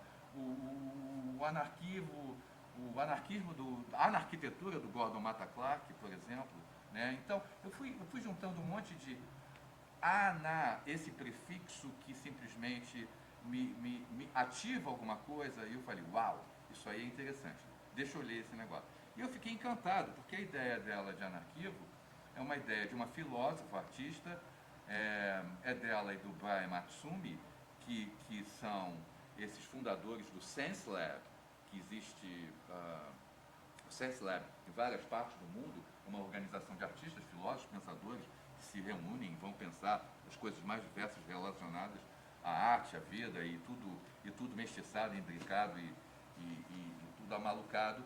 E ela falava coisas absolutamente incríveis do anarquivo e coisas que eu não gostei também. Né? Aí citava Deleuze, citava isso, citava Dobra, citava não sei o que e tal, coisas completamente desnecessárias. Mas ela tinha uma coisa que eu amei, né? Ela dizia o seguinte, todo anarquivo, ele precisa de um arquivo. E todo anarquivo surge de uma ativação poética. Né? E é justamente dessa ativação poética, voltando aqui à ideia que talvez tenha me consolado mais nos últimos tempos, essa. Talvez eu estou num momento mais velho, menos atormentado, apesar de estar atormentado com o meu arquivo particular, mas com todos os arquivos de todos os apagamentos do mundo, né? Seja o incêndio que aconteceu na Cinemateca, seja o que aconteceu no Museu Nacional, seja o que aconteceu na casa de Hélio Oiticica, né? Que apagou. Hélio perdeu muito menos por estar todo escaneado do que o pai dele, José Oiticica, que perder o arquivo todo, né? Um entomólogo, né? Um entomólogo que vai se tornar fotógrafo, artista, e vai criar um arquivo absolutamente, um dos maiores fotógrafos modernistas desse país, né? Assim, até onde nós entendemos. E esses arquivos, todos lambidos. Então, quer dizer, há um apagamento sistêmico de arquivos nesse país e no mundo, eu diria, né? Assim, então, eu não estou preocupado somente com o meu arquivo, mas o meu arquivo, eu penso com um certo afeto, carinho, que ele pode ser em fragmentos, em excertos, talvez, em partículas quânticas, ativado poeticamente aqui e ali, de vez em quando, à medida do possível. Então, essa ativação poética, que talvez se torne um anarquivo, me encanta. Sim. Me apaixona, né? Me move, seja lá de que modo ela se dá. Porque eu acho que ela não se dá de modo numa tábula rasa, não há um manual onde você lê pontualmente como isso é feito. Mas eu acho que essencialmente é mágico, fundamenta-se em feitiços do cotidiano, né? Que você pode tropeçar numa caixa e de repente falar, uau, incrível, isso aqui é genial e eu esqueci que eu tinha feito. Deixa eu ver o que é. Pum! E acha alguma coisa que possa ser colada, montada e articulada. Então, isso aí foi muito bacana. Então, diz respeito muito a estar na universidade, estar no doutorado e estar pesquisando essas coisas que caem no teu colo. Duvido muito se eu não estivesse na UF, na aula, naquela aula específica, quando aquele livro foi apresentado, eu teria lido Erin Manning e todas essas questões do anarquivo. Então, fica esse depoimento aí de um homem atormentado e fascinado pelo arquivo. Adorando a conversa, quer dizer, um debate, mas a gente tem uma hora para encerrar, né? E aqui eu estou nesse papel, é um tanto difícil, enfim. Né? Não, é sempre difícil. Não, e tem o filme, não sei se já passou ontem? Vai passar hoje. Ah, bom, pois é, o filme é um filme totalmente pensado no anarquivo, o filme de 8 minutos, né? Se é que dá tempo de passar aí, porque não é nenhum arquivo meu, né? Então foi ativado poeticamente nesse sentido, um arquivo de um piloto francês que, enfim. Bom, então vamos aqui ao encerramento da mesa. Eu agradeço a participação dos palestrantes, dos pesquisadores, pesquisadora, e muito obrigada também pelo convite. Eu agradeço novamente. E Tatiana, junto com a professora Tatiana, né, junto com o Shannon e com Luiz Freire, são representantes do comitê, né, de História, de Teoria e Crítica da ANPAP. Né? Eu sou suplente, tá? Não me dê trabalho. Você é amiga da Ana Grande? Só um aviso antes de passar os vídeos, né, as proposições artísticas, é que eu saí e tive uma notícia boa, assim, para a gente, depois que acabar a conversa com o artista, né, que vem o Daniel Moreira, a gente vai poder assistir antes de inaugurar a exposição do Rogério Reis, onde está o sujeito, com o Rogério Reis. Hoje. Depois da conversa que vem o Evandro para conversar com o Daniel Moreira, o Evandro Salles, que é curador da exposição, que abriu as portas aqui para a gente, estará conosco na visita guiada. Então, quem puder ficar, é uma oportunidade assim, muito, muito boa de visitar a exposição que inaugura amanhã.